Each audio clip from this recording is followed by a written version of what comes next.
Ditën e martë, më 11 mars, shefi i NATO-s viziton Kosovën, ku do të takohet me presidenten Vjosa Osmani dhe kryeministrin Albin Kurti.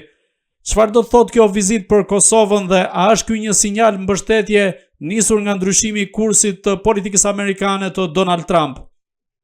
Ne duhet të kemi një çështje të qartë. Shtetet e Bashkuara të Amerikës dhe NATO nuk kanë ndryshuar qëndrimet e saj dhe angazhimet e saj në Kosovë, e posaçërisht tek çështjet që kanë të bëjnë me strukturat e sigurisë. Kosova mbetet akoma e garantuar sipas rezolutës 1244 nga NATO, e cila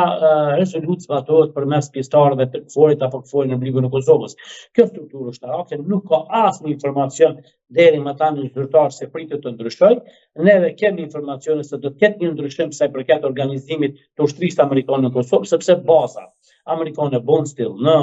Ferizaj, e cila aktualisht është bazë e brigadës shumë kombëshelinte, do të kalojë në bazë amerikane, të thotë do të ketë bazë ushtrisë amerikane dhe nuk do të përdoret në të ardhmen si bazë e brigadës shumë kombëshelinte, e cila vepron në kuadër të KFOR-it dhe NATO-s. Kjo mund të jetë ndryshimi që është. E dyta që thatë ju se ardhja e shefit të NATO-s në Kosovë, pa dyshim që është edhe një sinjal apo një mesazh i qartë, sidomos për shtetet siç është Serbia, e cila po tenton në vazhdimsi të cenojë sovranitetin e Blikut të Kosovës, të rrezikojë sigurinë jo vetëm Kosovës dhe nga Bashkimi Ballkanik, dhe në këtë rast të garantojë Blikun e Kosovës për angazhimet që ka NATO, dhe padyshim që do të japë instruksionet e nevojshme për antarët e NATO-s, komandantin e KFOR-it dhe të tjerët,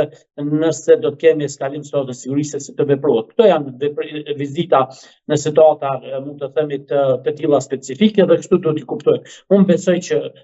shefi i NATO-s do të kërkojë nga Kosova që kemi sa më parë themelimin e qeverisë së Kosovës, në mënyrë që qeveria e Kosovës të punojë fuqishëm me NATO në përshpejtimin e procedurave për të inkuadruar në familjen më fuqishme në botë, aleancën atlantique të NATO-s, dhe në këtë rast një qeveri në detyrë besoj që nuk do të mund të kryejë të gjitha kërkesat apo veprimet të cilat duhet ndërmerren për të përshpejtuar procesin e integrimit të Republikës së Kosovës në NATO. A rrezikohet Kosova nga Serbia, qoftë nga sulme të ndryshme hibride, por edhe nga sulme ushtarake, nisur nga ky ndryshim i kursit të Donald Trump, që i ka dhënë më shumë zemër Rusisë, dhe në këtë rast për pasojë mund të inkurajohet edhe Serbia në këtë drejtim? Në fakt po. Ne mund të themi se këto lëvizje të fundit të aspektit të sigurisë padyshim që mund të manifestohen në Blikun e Kosovës. Dhe krejt kjo për shkak se ekziston rreziku që të kemi një jo siguri në Kosovë për shkak zhvillimeve të fundit në Serbi. Jo kemi parë që këto zhvillime jo sigurie në Serbi mund të manifestohen në rajon, përfshi edhe Kosovën. Dalja në kontroll, jashtë kontrollit e sigurisë në Serbi do të thotë një sinjal apo një mesazh i rëndë për sigurinë e Blikut të Kosovës, sepse mos kontrolli i Serbisë në institucionet të cilat dyshoj që janë skenar të caktuara në mënyrë që Serbia të ketë një destabilitet brenda saj, dhe kështu të ketë edhe një mungesë kontrolli tek institucionet e zbatimit të ligjit në Serbi, apo edhe vetë ushtria e saj dhe policia e saj, e kështu të ketë deklarime se Serbia nuk po arrin që të kontrollojë serbët, të cilët më pas mund të jenë problem, apo mund të jenë shkaktari ndonjë konflikti të ri që mund ndodhë. Jo vetëm në Kosovë, por që mund ndodhë edhe në Republikën Srpska. E pamë një deklaratë të fundit të presidentit të Serbisë, i cili tha se kanë kontaktuar me Moskën zyrtar dhe kanë marrë garanci se Putin nje, domethënë, Republikën Srpska dhe nje të drejtën e serbëve në Republikën Srpska për të shpallur të pavarur, dhe në këto sinjale, këto angazhime direkta të Rusisë për të destabilizuar rajonin Ballkanin, atëherë kujtoj që janë edhe një përpjekje e Serbisë për të faktorizuar në tavolinën që do të mbahet në Arabinë Saudite, ku do të takohen dy presidenti Donald Trump dhe Putin, të cilët do të bisedojnë për çështjen e Ukrainës dhe paqes në përgjithësi. Në këtë aspekt besoj që Rusia me veprimet e saj eskaluese, sigurisë atëherë kujtoj që bën përpjekje për të qenë faktori i rëndësishëm, apo mundohet që të jetë faktori i rëndësishëm i cili garanton dhe është i nevojshëm në këto bisedime, dhe në këtë aspekt mendoj që gjitha zhvillimet, edhe protestat, edhe gjërat që kanë të bëjnë me sigurinë apo mund të themi vlerësimet e jo sigurisë që janë aktualisht qoftë nga faktorit lokal dhe ndërkombëtar, janë një përpjekje e koordinuar e inteligjencës së Serbisë dhe Rusisë për të nxjerrë statën e sigurisë jashtë kontrollit në Serbi dhe më pas për të manifestuar fillimisht në Bosnjë e Hercegovinë dhe më pas edhe në Kosovë. A rrezikon që të rikthehet ideja e ndarjes së Kosovës dhe sa përforcohet kjo ide nisur nga liçeni i Ujmanit, por edhe nga minjera e Trepçes si dy elementët më thelbësor dhe jetik për Kosovën? Plani amerikan për të inkurajuar disa kompani amerikane dhe për të marrë një pëlqim Bashkimit Evropian për standarde të reja të prodhimit të energjisë në Kosovë duke përdorur, mund të themi, thëngjillin, me idenë që të vendosen filtar nga Siemens si Gjerman për të pasur zero emitim të gaznave, e ka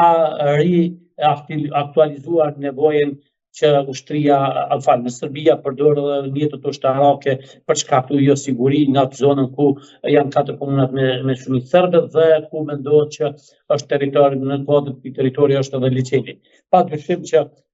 do të dyshohet që mund të ketë një përpjekje për eskalim statës sigurisë në mënyrë që para bisedimeve Trump-Putin të konsiderohet një gjendje e re faktike në zonë, duke thënë se faktikisht e demonstrojnë kontrollin serbët lokal dhe të njihet një lloj drejte serbe, siç është paraparë në një farë forme edhe në marrëveshjen që kemi të bëjmë me asociacionin dhe më pas Serbia përmes strukturave saj, siç është asociacioni i Kosovës, kontrolloi edhe Ujmanin si njëra ndër çështjet shumë të rëndësishme të ekonomisë Kosovës, sepse siç e shohim tani jemi në epokën e ekonomisë të energjisë dhe energjia është një industri e jashtëzakonshme dhe në këtë aspekt ne duhet të ndërmarrim të gjitha masat për të integruar të Republikës Kosovës të cilat jetojnë në ato komuna për të shputur një herë për gjithmonë nga Beogradi zyrtar, cilëmisht duke u mundsuar që të njëjtit të jenë të barabartë me qytetarët e tjerë në gjitha institucionet e Republikës Kosovës dhe kështu për të bindur ata se Kosova është një shtet dhe brenda Kosovës së saj do të punohet vetëm me institucionet e Republikës Kosovës dhe të kenë të gjitha të drejtat. Në të kundërtën, çdo veprim i yni i cili minon mund të them angazhimin qofshin lokale ndërkombëtare për të garantuar drejta për serbët është mund të themi direkt në shërbim të përpjekjeve të Serbisë për treguar se serbët nuk janë sigurt dhe nuk mund të jenë pjesë e përbashkët e institucionit të Republikës Kosovës dhe të njëjtët duhet të jetë të pavarura me lidhje direkte nga Beogradi. Prandaj veprimet tona politike duhet të jenë të analizuara nga produkte inteligjente posaçërisht të mendjeve ndërkombëtare siç janë Shtetet e Bashkuara të Amerikës, në të kundërtën me vedi apo pa vedi do të mundsojmë që Ujmani dhe asetet e tjera të Republikës Kosovës të jenë në kontrollin e serbëve në idenë se këta serbë janë të rrezikuar nga Kosova për shkak të aktiviteteve policore dhe ushtarake që mund të ketë Kosova në ato zona. Prandaj ka pasur shumë ankesa dhe vrejtje për institucionet e Republikës Kosovës nga faktori ndërkombëtar. Ne keni parë që Kosova është akoma në sanksione për shkak të veprimeve të jashtme pikërisht në 4 komuna dhe kujtoj që edhe vizita e NATO-s do të jetë në kuadër të detyrimeve që ka NATO për Kosovën dhe nikosisht do të përcjellën mesazhe të qarta që veprimet tona politike mund të determinojnë zhvillimet të jo sigurisë të cilat më pas do të mund përdoren nga Rusia dhe Serbia si aleat satelitë të saj, të cilët po dëshirojnë që të faktorizohen pikërisht në kuadër të përpjekjeve në Shtetet e Bashkuara të Amerikës për garantu siguri dhe aleatëve të saj në Bashkimin Evropian.